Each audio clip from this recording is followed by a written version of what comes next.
Every morning, the world holds its breath. In that suspended moment before dawn fully breaks, before demands flood in, before the day takes shape, there's you, just you, and the choice of who you'll become today. This isn't motivational rhetoric. This is ancient wisdom that built empires, sustained philosophers through imprisonment, and guided leaders through unimaginable adversity. The Stoics discovered something that modern life has forgotten. How you begin determines everything that follows. Marcus Aurelius ruled the Roman Empire. He commanded armies, governed millions, faced constant crises. Yet he understood that his greatest power wasn't his authority. It was his mourning. Before addressing senators or strategizing military campaigns, he'd sit with himself and ask one question: what am I waking up to accomplish today?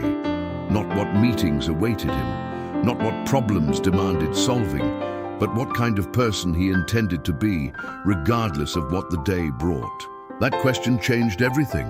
We're conditioned to believe that success comes from working harder, sleeping less, squeezing more from every hour. But the Stoics knew better. They understood that true power isn't found in exhaustion. It's found in deliberate beginnings, in choosing how your day starts before circumstance chooses for you. Consider water carving through stone. It doesn't happen through force. A single drop seems insignificant, but drop after drop, day after day, year after year, canyons form, mountains yield, the impossible becomes inevitable. Your morning is that first drop. Seneca put it plainly: begin at once to live and count each separate day as a separate life. Every sunrise is a birth. Every morning is a complete lifetime compressed into hours.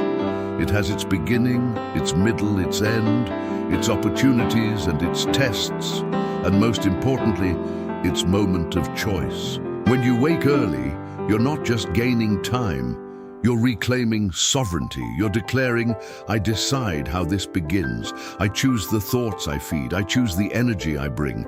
I am not a victim of circumstance. I am an architect of experience. The beauty of morning isn't just its quietness, it's its honesty. Morning doesn't flatter you. It doesn't hide your weaknesses or amplify your strengths. It shows you exactly who you are when nobody's watching. When there's no audience to perform for, when it's just you, your breath, and the fundamental question, what kind of person do I want to be? This isn't about perfection. The Stoics didn't pursue perfection, they pursued virtue. They sought alignment between their values and their actions. They built a relationship with discipline that felt like self-respect rather than self-punishment. We're going to explore 7 principles of morning Stoicism. Not tactics or hacks. Principles. Foundational truths that have guided humans through chaos for over 2,000 years. These aren't theories I'm asking you to believe. They're practices I'm inviting you to test. Right now, before we go further, I want you to do something. Pause and write this in the comments. I rise with intention and purpose. Not for me, for you. Speaking your commitment aloud or writing it down transforms it from thought into reality. It's the first small act of discipline that begins everything else. Don't skip ahead. Your transformation lives in the complete journey. Let's begin. The power of ritual. There's something primal about ritual.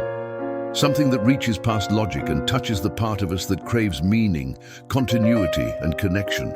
The Stoics understood this deeply. They didn't stumble through their mornings hoping momentum would find them.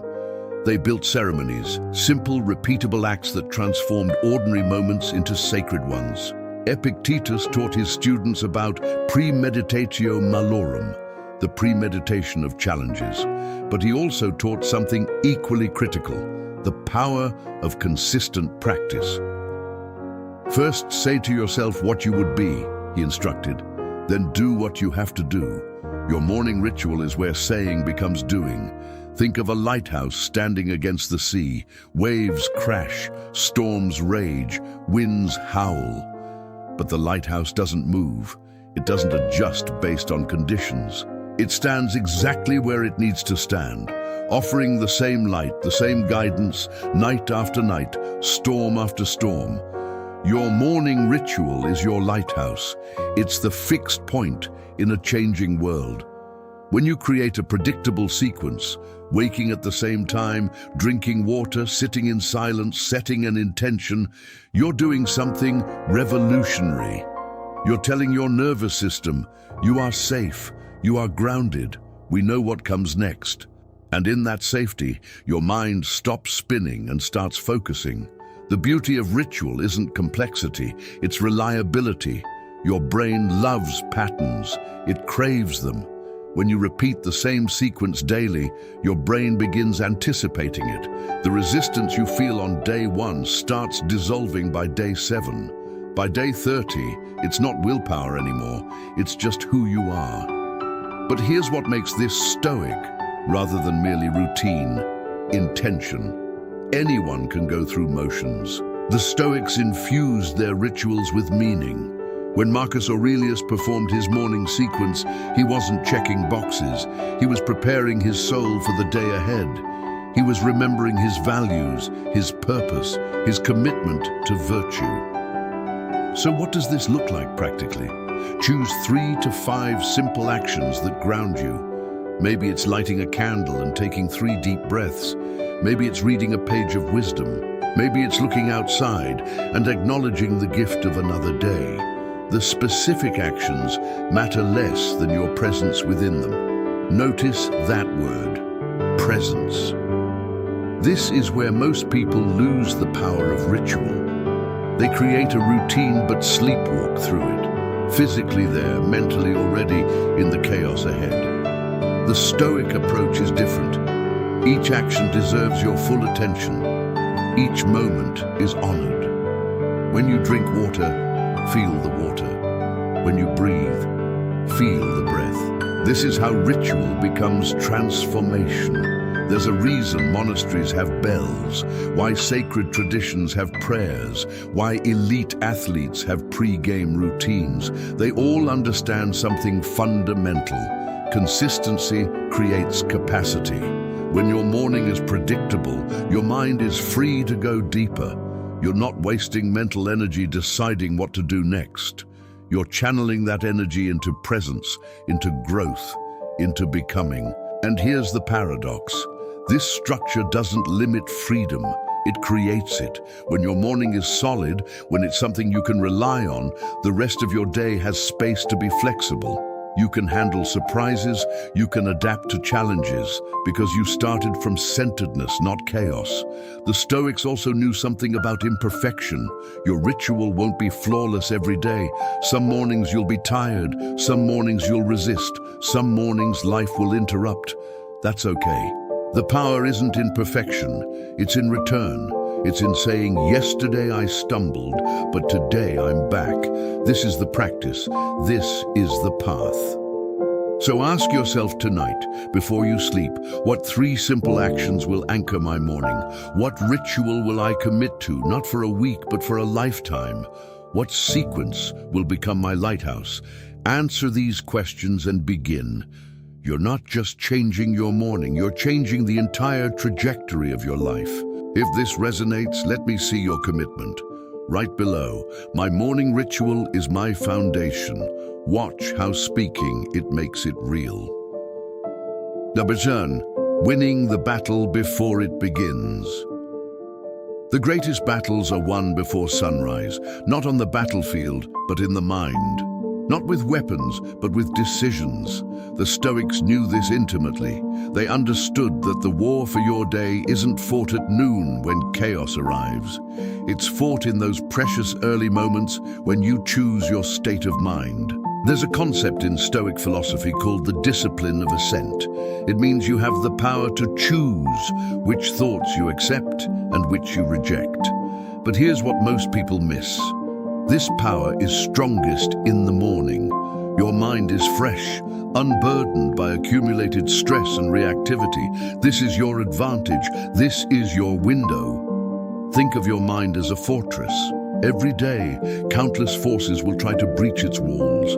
Anxiety about deadlines, worry about relationships, fear about the future, anger about the past. If you wait until these forces are at your gate, you're already defending. But if you fortify your mind in the morning, before the siege begins, you stand from strength. Marcus Aurelius practiced what he called morning meditation. He would sit with himself and prepare, not by planning every detail, but by remembering his principles. He'd remind himself, today I will meet difficult people. They may be angry, ungrateful, deceitful, but I will not let their actions disturb my inner peace. I control my responses, not their actions. This is what winning before the battle looks like. You're not pretending challenges won't come. You're preparing to meet them with grace instead of reaction. You're choosing your emotional baseline before life tries to choose it for you. When you wake and immediately check your phone, you're inviting the world to set your emotional tone. Someone else's emergency becomes your urgency. Someone else's anger becomes your agitation. Someone else's expectations become your anxiety. You've surrendered the battle before you even knew it was happening. The Stoics would see this as voluntary slavery, giving away your freedom to external circumstances. But when you wake and give yourself time before engaging with the external world, something powerful happens. You remember who you are beneath all the roles and responsibilities. You reconnect with your values. You choose the lens through which you'll view the day. This isn't escaping reality. This is preparing to engage with reality from wisdom rather than fear. Consider the athlete before the game. They don't just show up and react. They visualize, they breathe, they center themselves. They remember their training. They choose their mindset. Your life deserves the same preparation. Every single day is a game worth preparing for. Every morning is your locker room moment. The practical application is simple but profound. Spend the first few minutes of waking in deliberate thought, not worry, not planning, philosophical preparation. Ask yourself, what kind of person do I want to be today? What values will I embody regardless of circumstances? What challenges might arise, and how will I meet them with wisdom? Seneca wrote, "We suffer more in imagination than in reality." The morning is where you break this cycle. Instead of imagining worst-case scenarios that trigger anxiety, you imagine best-case responses that trigger readiness. You don't visualize failure. You visualize resilience. You don't rehearse panic. You rehearse peace. This is also where gratitude becomes armor. Not shallow checklist gratitude, but deep acknowledgement of what you have. When you start by recognizing what's already working, what's already beautiful, what's already enough, you build psychological immunity. Complaints can't penetrate as easily. Comparison loses its sting. Dissatisfaction has nowhere to root. The Stoics believed in amor fati, love of fate, embracing whatever comes with openness rather than resistance. But this isn't passive acceptance, it's active choice.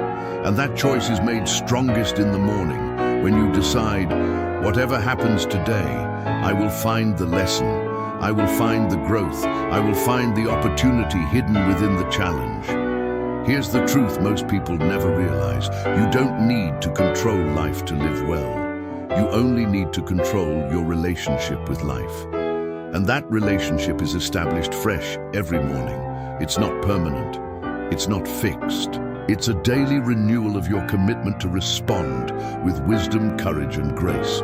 So tomorrow morning, before you reach for your phone, before you start planning, before you engage with anything external, take 3 minutes. Sit, breathe. Remember who you are. Remember what you stand for. Prepare your mind for whatever comes. Win the battle before it begins. Here's your power move. Drop this in the comments. I choose my response before the world chooses for me. Say it out loud, then write it down. Let's claim this together. The holy hour of silence. There's a reason every wisdom tradition honors silence. It's not empty, it's full of presence, full of clarity, full of the truth that gets drowned out by noise. The Stoics didn't just tolerate silence, they sought it hungrily. They knew that in the quiet we hear what matters most, and the morning, before the world awakens, is when silence is most accessible and most powerful. Zeno of Citium, the founder of Stoicism, taught that wisdom begins with listening, not just to others, but to ourselves.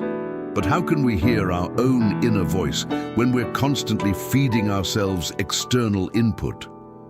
Morning silence isn't about blocking the world out, it's about tuning yourself in. Think of silence like the surface of a still pond.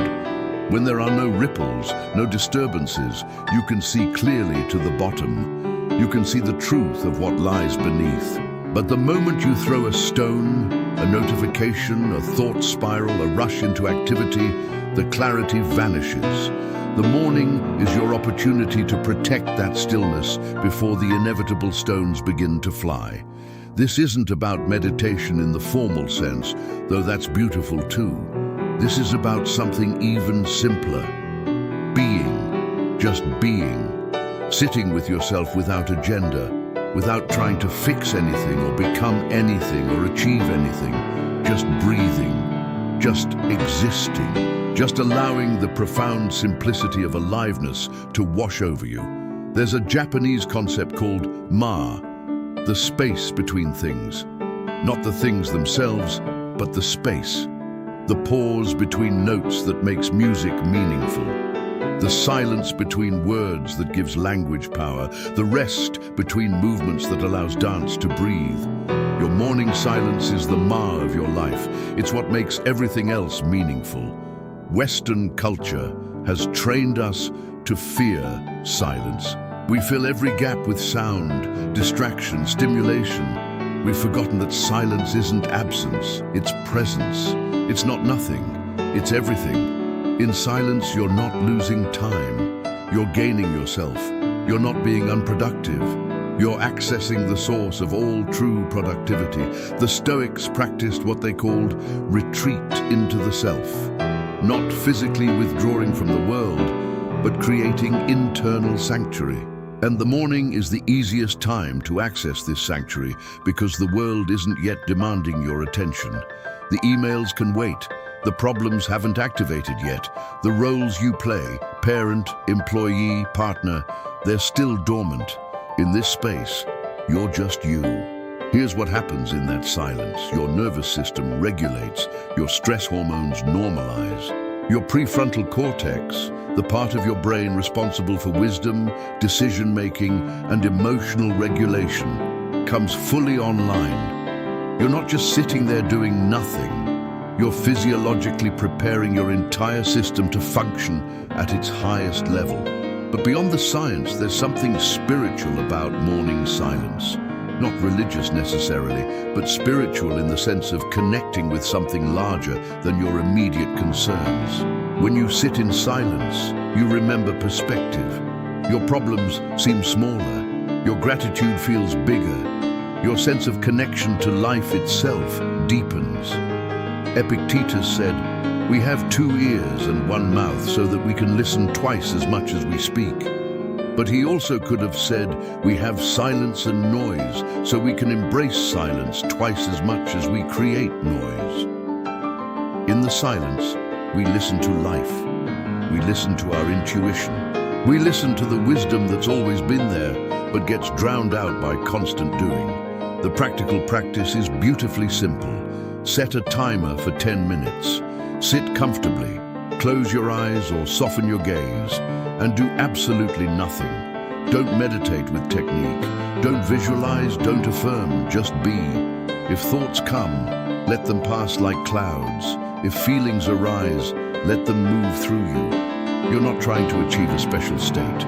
You're simply resting in the state you already are. Some mornings your mind will be quiet.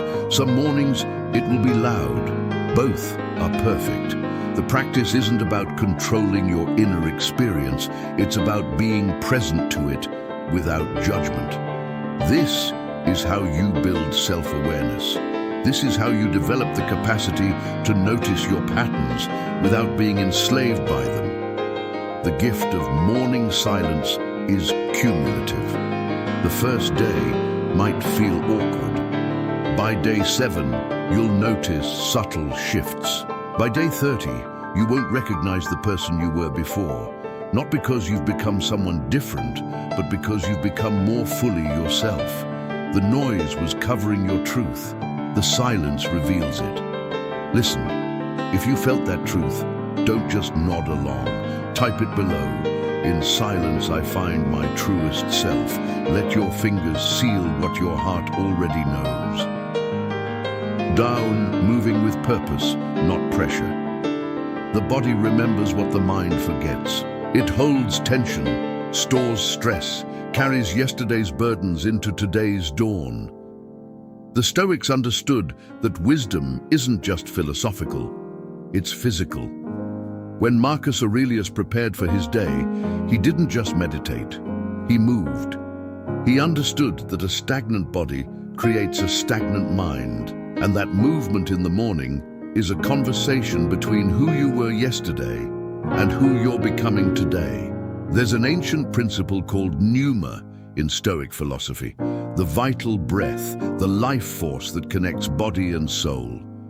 The Stoics believed this force needed circulation, activation, awakening, not through frantic exercise or punishing routines, but through intentional movement that honors the gift of your physical form. Think about a river, frozen all winter.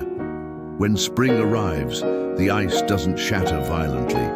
It melts gradually, gently, until the water remembers how to flow. Your morning movement is that thaw. After hours of stillness during sleep, your body needs to remember its aliveness, not through shock, but through invitation. This isn't about becoming an athlete or achieving fitness goals, though those are beautiful pursuits. This is about something more fundamental, inhabiting your body with presence and gratitude. When you stretch in the morning, you're not just loosening muscles, you're saying thank you. Thank you to your legs that will carry you. Thank you to your arms that will reach and hold. Thank you to your heart that beats without asking permission. Seneca wrote about the importance of physical resilience, but not for vanity or competition. He saw the body as a vessel for virtue. How can you practice courage if your body is weak from neglect? How can you practice discipline if you've never asked your body to do something challenging?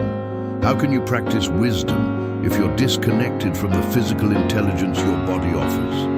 The morning is the perfect time for this reconnection because your body is honest in the morning. It tells you where you're tight, where you're holding stress, where you need attention. This feedback is a gift. When you move mindfully, whether it's yoga, walking, stretching, or simply flowing through gentle movements, you're listening to your body's wisdom instead of overriding it. Here's what most people get wrong. They approach morning movement with the same pressure they bring to everything else. They need to burn calories, hit targets, check boxes. But the Stoic approach is different. Movement in the morning isn't another task to accomplish. It's a meditation in motion. It's a way of saying, I'm here, I'm present, I'm alive. Consider how animals move when they wake. A cat doesn't consult a workout plan. It stretches luxuriously, fully, instinctively. A dog doesn't count repetitions. It shakes, stretches, plays. They move because movement is natural, joyful, necessary. Somewhere along the way, we humans forgot this. We turned movement into obligation instead of celebration. The practice can be remarkably simple. 5 to 10 minutes of intentional movement. Maybe you flow through gentle stretches, feeling each part of your body wake up. Maybe you walk outside and let your legs remember their strength. Maybe you dance to a song that makes your soul feel alive. The specific form matters less than your intention and presence. What transforms this from exercise to Stoic practice is mindfulness. As you move, you notice. You notice your breath deepening. You notice tension releasing. You notice energy beginning to circulate. You're not dissociating from your body. You're coming home to it. You're not punishing it for not being enough. You're thanking it for being exactly what it is. There's also something profound about moving before the world makes demands on you. When you move on your own terms, in your own time, at your own pace, you're practicing autonomy. You're reminding yourself that your body is yours, not your employer's, not your family's, not society's, yours. And you get to care for it with love, not force. Epictetus taught his students about the dichotomy of control, focusing on what's within your power. Your body's movement is within your power. You can't control if you get sick. You can't control aging. You can't control genetics. But you can control whether you honor your body with conscious movement each morning. That's your realm of power. That's where your dignity lives. And here's the beautiful ripple effect. When you move your body with intention in the morning, you carry that intentionality into everything else. The way you move through conversations, the way you move through challenges, the way you move through your entire day. Physical intentionality breeds mental intentionality. They're not separate. They're one unified practice. So tomorrow morning, after your silence, move. Not because you have to, but because you get to. Not to fix yourself, but to celebrate yourself. Not with pressure, but with purpose. Before you move to the next part, leave this promise below. I honor my body with purposeful movement. Your future self is watching. Make them proud. Feeding your mind before the world feeds you. What you consume in the morning becomes the soil from which your thoughts grow all day. The ancient Stoics were meticulous about this. They didn't start their days absorbing gossip, tragedy, or triviality. They fed their minds deliberately, carefully, sacredly, with wisdom, truth, and philosophy. They understood that mental nutrition is as important as physical nutrition, perhaps even more so. Marcus Aurelius kept a journal we now call Meditations. But here's what most people don't realize. These weren't just reflections written at night. Many were morning preparations. He would write reminders to himself about how to think, how to respond, how to embody his values. He was programming his mind before the day could program it for him. There's a reason every sacred tradition has morning prayers, readings, or contemplations. It's not superstition, it's psychological wisdom. The first thoughts you think, the first words you read, the first ideas you entertain, they set the frequency for everything that follows. It's like tuning an instrument before a performance.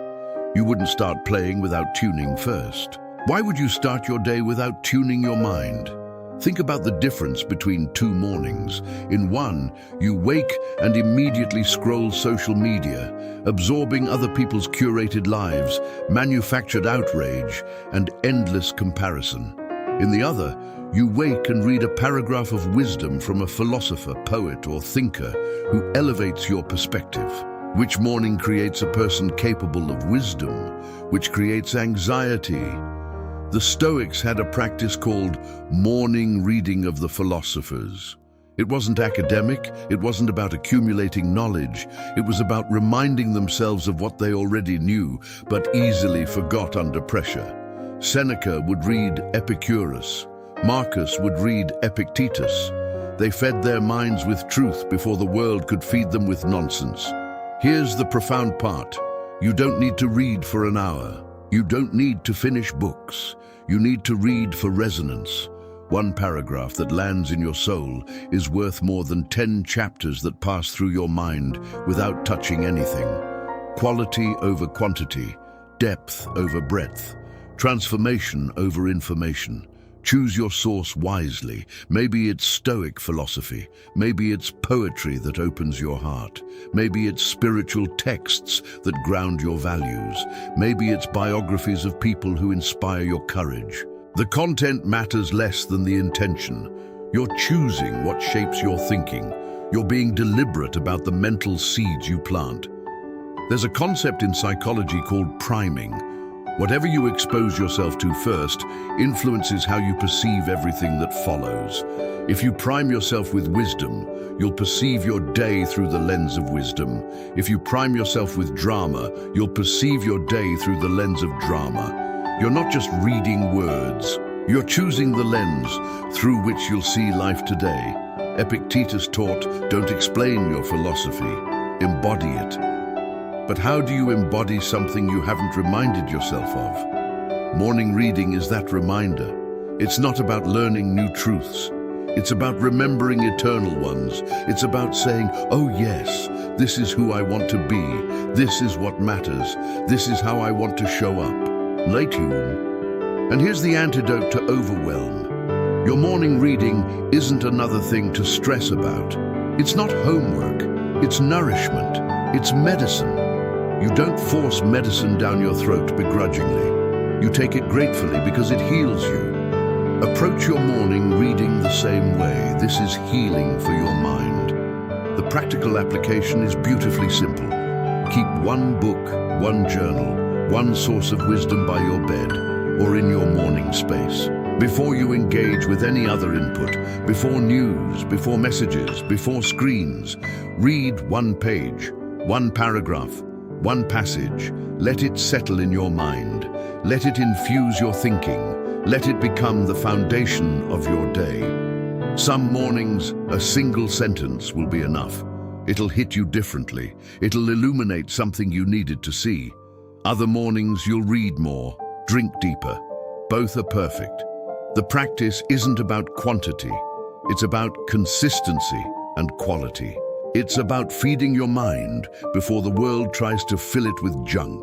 The Stoics also knew the power of memorization. They would commit passages to heart so that in difficult moments, wisdom would be immediately accessible. You might do the same. When a passage resonates deeply, write it down, repeat it, let it become part of your internal dialogue. Let it be the voice that speaks up when fear tries to dominate. You are the gatekeeper of your mind. The morning is when you decide what enters first. Choose wisdom, choose truth, choose nourishment. Choose growth. Setting intention, not just goals. There's a crucial difference between goals and intentions, and the Stoics understood this distinction with razor-sharp clarity. Goals are about outcomes you hope to achieve. Intentions are about the person you choose to be. Goals depend on circumstances outside your control. Intentions depend only on you. And in the morning, before the unpredictability of life unfolds, you have the power to set your intention, to decide not what will happen, but who you will be, regardless of what happens. Marcus Aurelius faced this reality every day. As Emperor of Rome, he couldn't control whether his armies would win, whether his advisors would be loyal, whether his health would hold, but he could control his character. Every morning he would set his intention. Today, I will be just. Today, I will be patient. Today, I will be courageous. Not today I will win, but today I will be worthy of whatever comes. This is the heart of Stoic wisdom, the recognition that external outcomes are ultimately beyond our complete control. But our internal state, our choices, our character, these are our kingdom. And the morning is when you claim your throne. When you set your intention, you're not planning your day like a chess game. You're declaring your values like a sacred oath. Think about a compass. It doesn't control where you go. It doesn't guarantee you'll reach your destination. But it always points true north. Your morning intention is your compass. It gives you direction when you're lost. It brings you back when you've wandered. It reminds you what matters when everything else is noise. The modern world obsesses over productivity, achievement, success. We wake up thinking about what we need to do, what we need to accomplish, what we need to prove. But the Stoics would ask a different question. Who do I need to be? Because when you focus on being rather than doing, the doing naturally aligns with your deepest values. When you focus on character rather than achievement, your achievements become meaningful rather than empty. Seneca wrote, "It is not that we have a short time to live, but that we waste a lot of it." The waste he spoke of wasn't about efficiency.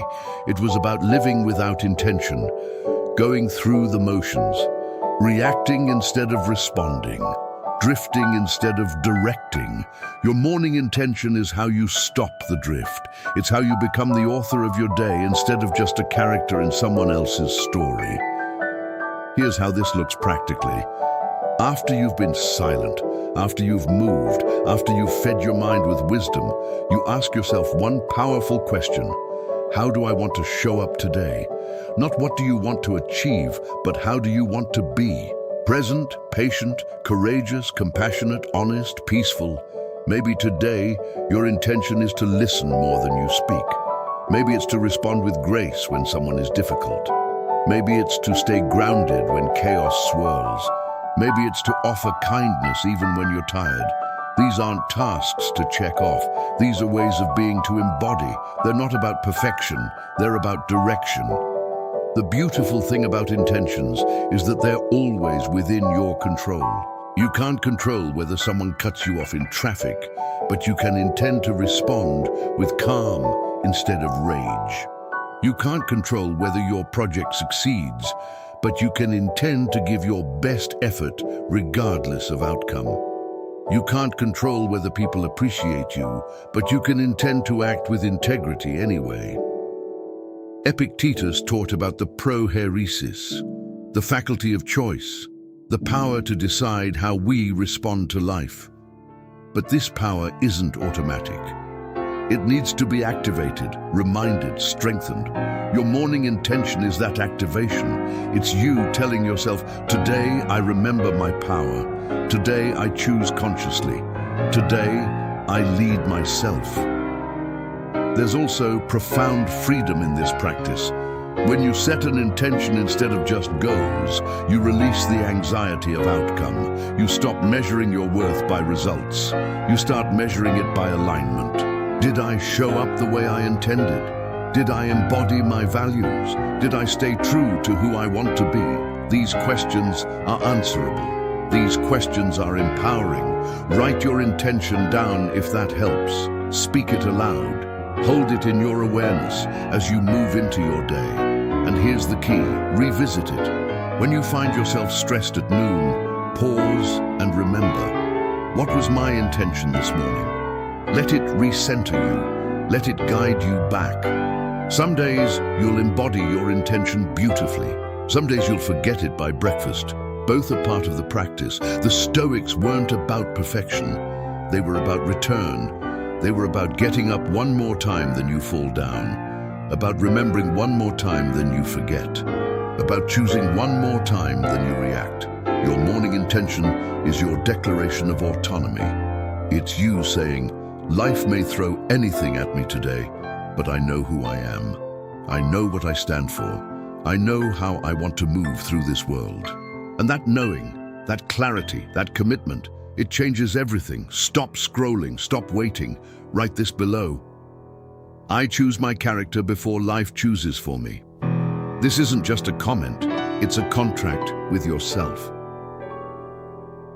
Gratitude as foundation, not afterthought.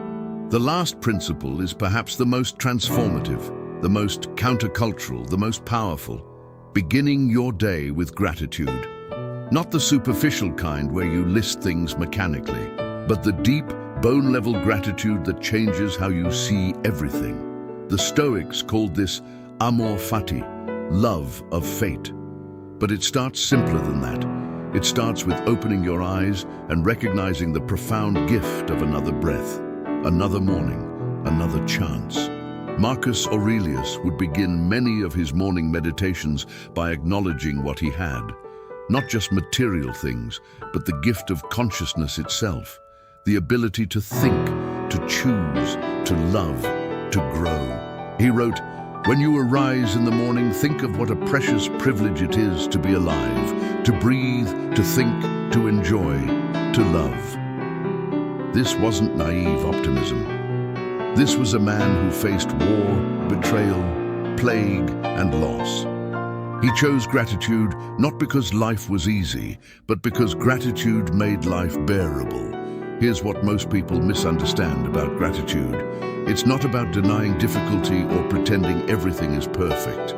It's about acknowledging what remains good, even when things are hard. It's about recognizing that even in struggle, there are gifts. Even in challenge, there is growth. Even in darkness, there are stars. The Stoics practiced gratitude precisely because life was difficult.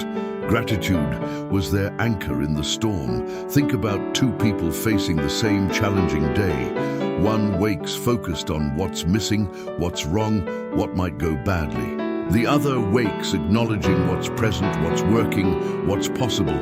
They face the same circumstances, but they experience completely different realities. Gratitude doesn't change what happens. It changes how you meet what happens. And that changes everything.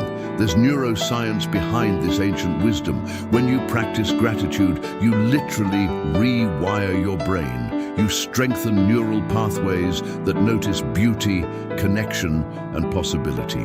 You weaken pathways that default to threat, scarcity, and complaint. Your morning gratitude practice isn't just feel-good philosophy, it's practical brain training that makes you more resilient, more creative, more capable of joy. Seneca wrote about the practice of praemeditatio bonorum, premeditation of good things. While they're famous for imagining challenges, the Stoics also deliberately acknowledged blessings, not to take them for granted, but to truly see them, to feel them, to let them penetrate past the numbness that daily life creates. The morning is the perfect time for this because you haven't yet accumulated the day's frustrations. You're starting fresh, your heart is more open, your defenses are down. This is when gratitude can sink deepest. This is when it can become your foundation rather than an afterthought you remember when everything else fails. Here's the practice. Before you rise from bed or right after your morning ritual, place your hand on your heart. Take 3 breaths and acknowledge 3 specific things you're grateful for, not generic things, specific things. Not, I'm grateful for my family, but I'm grateful for the way my daughter laughed yesterday. Not, I'm grateful for my health, but I'm grateful that my legs carried me through the day. Specificity makes gratitude real. The Stoics also practiced negative visualization, imagining loss, not to be morbid, but to appreciate what they had. You might do this gently. What if this morning had been taken from you? What if you hadn't woken up? What if this chance was gone? When you touch the fragility of existence, gratitude stops being intellectual and becomes visceral. You feel it in your bones. But here's the deepest layer: gratitude for the challenges. This is advanced Stoicism. This is where amor fati lives. Can you be grateful for the difficult day ahead? Not because you want it, but because it will teach you something. Because it will forge something in you that ease never could. Because struggle is the price of growth, and growth is the point of being alive. Epictetus taught that we should thank the universe for everything that happens, because everything is training. Every challenge is a teacher. Every obstacle is an opportunity to practice virtue. When you start your morning with this perspective, you're not dreading the day. You're meeting it as a worthy opponent, a skilled coach, a sacred assignment. This doesn't mean forcing positivity. Some mornings are heavy, some days are dark. The Stoics acknowledge this. But even in heaviness, there's something to honor. Even in darkness, you can be grateful for your own resilience, for your willingness to keep going, for the strength that only comes from carrying weight. Your morning gratitude practice is your rebellion against cynicism, against the cultural tendency toward complaint and comparison, against the voice that says nothing is ever enough. You're choosing differently, you're seeing differently, you're living differently. Let gratitude flow through your fingertips. Type below, I begin each day with a grateful heart. Feel the shift as you write it. That's transformation happening in real time. Dudi, the dawn of your becoming. The sun rises whether we're ready or not, but how we meet that sunrise, that's entirely up to us. These 7 Stoic principles aren't rules to follow perfectly. They're invitations to return to yourself again and again, morning after morning. They're reminders that transformation doesn't happen in grand moments. It happens in the quiet consistency of how you begin. Marcus Aurelius, Seneca, Epictetus, they didn't have easy lives.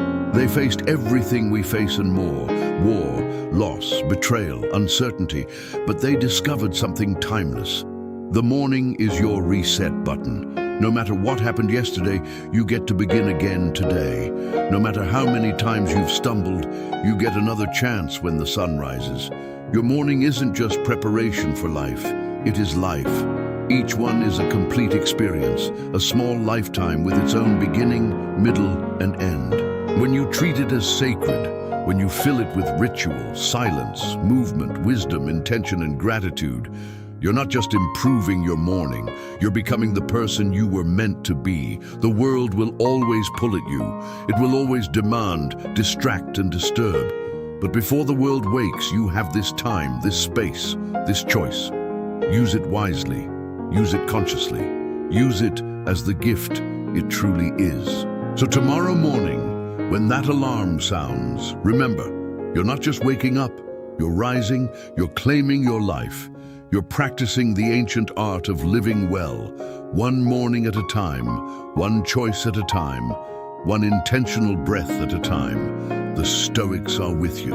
Thousands of years of wisdom are with you. And most importantly, your own deepest self is with you, waiting to be remembered, honored, and lived fully. Wake up early. Start your day right. Listen every day.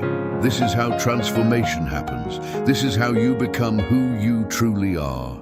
This is it, your final commitment. Comment below. Every morning I rise as the person I'm becoming. Not tomorrow, not someday, right now. Do it. If this resonated with you, share it with someone who needs to hear it. Drop your commitment in the comments and join us. We're building a community of people who choose to live intentionally, one morning at a time. Thank you for being here. Thank you for choosing growth. Thank you for rising.